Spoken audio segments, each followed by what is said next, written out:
বন্যা পরিস্থিতি খতিয়ে দেখতে গিয়ে বোট উল্টে জলে জেলা শাসক, 2 সাংসদ সহ 13 জন। গ্রামবাসীদের তৎপরতায় কোনো ক্রমে প্রাণে বাঁচেন সকলে। জল থেকে সম্পূর্ণ ভিজে অবস্থায় তাদের উদ্ধার করা হয়। কুয়ে নদীর বাঁধ ভেঙে প্লাবিত প্রায় 15টি গ্রাম। বঙ্গোপসাগরে তৈরি হওয়া গভীর নিম্নচাপের জেরে শুক্রবার থেকে 3 দিন টানা ভারী বৃষ্টিপাত। এখনো জলমগ্ন দক্ষিণবঙ্গ। বৃষ্টি বন্ধ হলেও সিকেটিয়া, মাইথন, পাঞ্চেত, তিলপাড়া জলাধর থেকে জল ছাড়ায় পুজোর মুখে প্লাবিত বহু জায়গা। বীরভূম জেলাও বাদ যায়নি। বীরভূমের লাভপুরে বলরামপুরের কাছে কুয়ে নদীর বাঁধ যায়, ফলে প্রায় 15টি গ্রাম প্লাবিত। তার মধ্যে 6 থেকে 7টি গ্রামের মধ্যে যোগাযোগ সম্পূর্ণ বিচ্ছিন্ন। বহু কাঁচা পাকা বাড়ি, বিস্তীর্ণ ধান জমি জলের তলায়। এদিন বন্যা পরিস্থিতি খতিয়ে দেখতে লাভপুরে যান বীরভূম জেলার শাসক বিধান রায়, রাজ্যসভার সাংসদ সামিরুল ইসলাম, বোলপুরের সাংসদ অসিত মাল, লাভপুরের বিধায়ক অভিজিৎ সিং সহ 13 জন।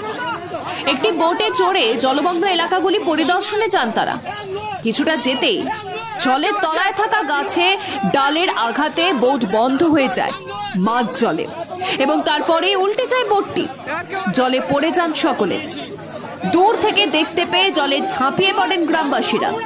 গ্রামবাসীদের তৎপরতায় কোনো ক্রমে প্রাণে বাঁচলেন জেলা শাসক, সাংসদ এবং বিধায়ক। জলে ভিজে তাদের পাড়ে নিয়ে আসা হয়।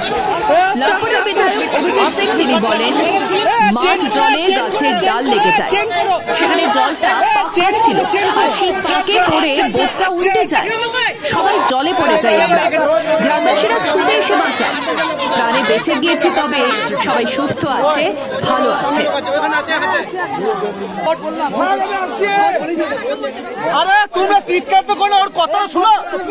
হঠাৎ করে সেই স্পিড বোটের যে প্রপেলারটা, সেইটা জলের তলায় কোনো গাছ আছে, সেই গাছে আটকে গেল, দিয়ে স্পিড বোটটা বন্ধ হয়ে গেল।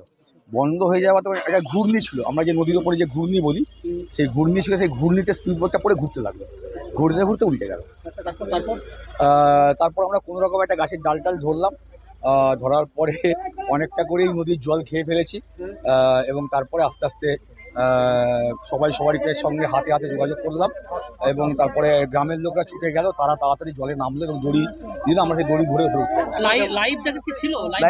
লাইভ জায়গা ছিল। কিন্তু অ্যাকচুয়ালি যখন হয়ে গেল, মানে যখন ঘূর্ণিতে পড়ে গেল বোটটা, এবং যখন বোটটা বন্ধ হয়ে গেল, যেহেতু ওই গাছের তলাতে ওই মাটি, মানে জলের তলাতে একটা গাছ ছিল, ওই গাছের জন্য বোটটা চললো না। আপনি কি অভিজ্ঞতা, মানে কি করে হলো? একই রকম অভিজ্ঞতা। ওখানে আমরা গাছের জন্য ফেসে গেছিলাম, ঠিক আছে, সবাই তলিয়ে গেছিলাম। গ্রামের লোক ছুটে এলো, এবং ওখানে যে 2 একজন ছিল, একটা গাছ চলে এলো, সবাই গাছটাকে ধরে, যতজন ছিলাম আমরা 12 জন। এখানকার এমপি, ডিএম ছিলেন, রানাদা ছিলেন, আমি ছিলাম, আরও ব্লক সভাপতি ছিলেন, সবাই মোটামুটি স্কুলে ফ্রেশ। প্রাণে বাঁচলেন এরকম ব্যাপার বলতে পারেন, সেটাই ফ্রেশ। ঠিক আছে, এবং ওসি কিন্নাহার এবং তার টিম দারুণ কাজ করলেন। ওরা কদিন থেকে করছে, ওসি কিন্নাহার এবং তার টিম দারুণ কাজ করছে। হ্যাঁ, কি হলো? বোটটা আগে যে টাক বন্ধ হয়ে গেল, ভাস পেতে চলে এসেছি, বাসের ধারে এসে লেগেছে, পাল্টা খেয়ে গেল, আটকে গেল। বোটে কটা লোক ছিল সেটা তো আমরা বলতে পারছি না। এবার আমরা যে কটাকা পারলাম সেই কটাকা টেঙ্গি বার করে দিলাম। আচ্ছা, তারপরে তো আমরা কিছু করতে পারি না। কারা ছিল বোটে? বোটের লোক ছিল না, কারা ছিল তা আমরা তো জানি। আচ্ছা, পুলিশ তো ছিল, পুলিশকে ধরে নিয়ে। আচ্ছা, পুলিশ ছিল 4টে। আচ্ছা,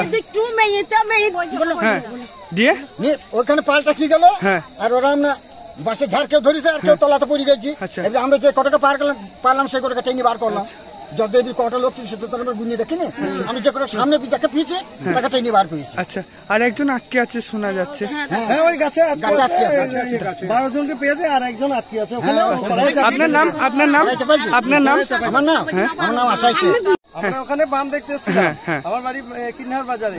তো ওখানে যখন ওই ভাঙলা থেকে, যখন শিশির থেকে ওখানে লোকগুলা রাস্তার তলায় মাটি নাই, রানাবাবু বলছে তোমরা সরে যাও, ওখানে মাটি নাই, একটু পেছিয়ে দাঁড়াও। এইদিকে তাকিয়ে, এইদিকে বেরিয়ে যখন বোট চলে এসছে, আমরা তখন আস্তে আস্তে এই বোটটা এখানে উল্টে গিয়েছে। আমরা তখন তাড়াতাড়ি করে, আমরা সহযোগিতার লোক যাচ্ছি, এইদিকে তাকিয়ে বলছে, চিৎকার করার সঙ্গে সঙ্গে তখন একা একা এখানকার লোকাল ছিল, সবাই আমরা সহযোগিতা করে টেনে সঙ্গে সঙ্গে সব জলে ডুবে ট্রেনে তুলে সব একজন ওই গাছে লেগে গেছে। কারা কারা ছিল? এখানে আমাদের সিএম স্যার, আমাদের রানাবাবু, আচ্ছা, DM, আচ্ছা, সবাই ছিল। 13 জন, মোট 13 জন ছিল। আচ্ছা, উদ্ধার করা হয়েছে তাদের? উদ্ধার করা হয়েছে, একজনকে পরে এখন চাপিয়ে নিয়ে আসলে গাছ ধরেছিল। আচ্ছা আচ্ছা, আপনার নাম? আমার নাম হারাধন মাঝি।